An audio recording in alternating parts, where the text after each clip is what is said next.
ይህ ወንድማችን የሚለውን እስቲ አዳምጠን እንመለስ። ቁርአንን በተጅዊድ መቅራት ዋጅብ ወይም ግዴታ አይደለም። ዑለሞች ሙስተሐብ ነው ይወደዳል ይላሉ።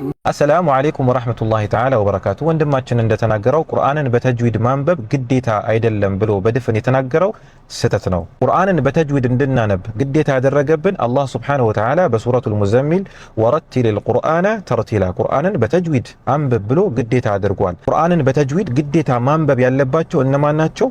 ቁርአንን በተጅዊድ ደግሞ ግዴታ የማይሆንባቸው እነማን ናቸው ብለው በሁለት ከፍለውታል። ቁርአንን በተጅዊድ መቅራት ግዴታ የማይሆንባቸው ሰዎች የመጀመሪያው ቁርአን በሚቀሩበት ሰዓት የሚቸገሩ ሰዎች፣ እድሜያቸው የገፉ ህፃናት፣ እንደዚሁም ደግሞ ቁርአንን በሚያነቡበት ቃላቶቹ የሚከብዳቸው ለማውጣት የሚቸገሩ የመሳሰሉት እነዚህ ግዴታ አይሆንባቸው። ቁርአንን ደግሞ በተጅዊድ መቅራት ግዴታ የሚሆንባቸው ደግሞ የመጀመሪያው ኢማም የሆነ ሰው፣ እንደዚሁም ደግሞ 30 ጁዝ ቁርአን ለመሐፈዝ የተነሳ ሰው፣ እንደዚሁም ደግሞ ቁርአንን በድምጽ አዘጋጅቶ ለህብረተሰቡ ለሙስሊሙ ለማስተላለፍ በሚዲያም ሆነ በተለያየ መልኩ ለማስተላለፍ የተዘጋጀ ሰው፣ እንደዚሁም ደግሞ ቁርአንን ለማስተማር ኢጃዛ ለመስጠት ለህብረተሰቡ ቁጭ ያለ አስተማሪ፣ እነዚህ ቁርአንን በተጅዊድ መቅራት ግዴታ ነው ብለው አስቀምጠዋል። አንድ ሰው ቁርአንን በራሱ ለመቅራት ከፈለገ፣ በሞባይሉ ለመቅራት ከፈለገ፣ መስጊድ ገብቶ ለመቅራት ከፈለገ፣ በራሱ ጥረት ለማድረግ ከፈለገ ተጅዊድ ህግ ጠብቅ ተብሎ ግዴታ አይሆንበትም። በዚህ ሁኔታ ከሰሃቦች የተረከብነውን ቁርአን አሳምሮና ለትውልድ ያስተላለፈ ሰው አላህ ሱብሓነሁ ወተዓላ ከትላላቅ መላእክቶች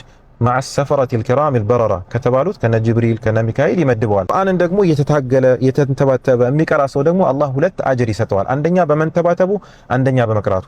ለዚህ ነው የአላህ መልእክተኛ ሰለላሁ ዐለይሂ ወሰለም ኹዙል ቁርአነ ሚን አርበዓቲን፣ ቁርአንን ከአራት ሰሓቦች ብቻ ውሰዱ ብለው ትእዛዝ ያደረጉባቸው። እነዚያም ሰሓቦች ቁርአንን ተቀብለው ከነብዩ ሰለላሁ ዐለይሂ ወሰለም ወደኛ ያስተላለፉ። ይህም ደግሞ ለምንድነው? ነብያችን ዐለይሂ ሰላቱ ወሰላም ለሰሓቦች መልእክት ሲያስተላልፉ ቁርአን ልክ እንደወረደ በተጅዊድ አራት ሰሓቦች ከነሱ ውሰዱ ብለው ያዘዙበት ምክንያት ቁርአን እንዳይጨምር እንዳይቀንስ ቀጥታ በወረደበት መልኩ ለትውልዱ እንዲደርስ ስለተፈለገ ነው። አንዳንድ ሰዎች ለቁርአን ያላቸው ክብር ከመውረዱ የተነሳ ቁርአንን በተጅዊድ እንዳይነበብ አሳምሮ ሰሓቦች ለኛ ያስተላለፉትን ቁርአን በትክክል እንዳይነበብ የሚደረገውን ሂደት የሚደረገውን ጥረት ለማሰናከል የሚደረግ ሂደት ነው።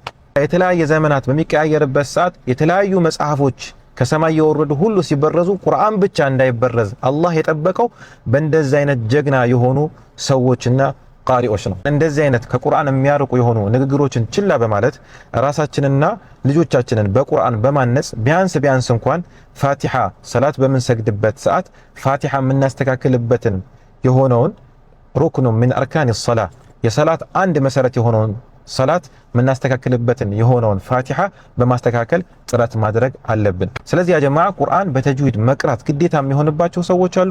ቁርአን ደግሞ በተጅዊድ መቅራት ግዴታ የማይሆንባቸው ሰዎች አሉ። ሁላችንም በተቻለው አቅማችን ጥረት እናድርግ። ይሄንን ቲላዋ ጋብዣችሁ ንግግሬን እጨርሳለሁ። ወሰላሙ አለይኩም ወራህመቱላሂ ተዓላ ወበረካቱ።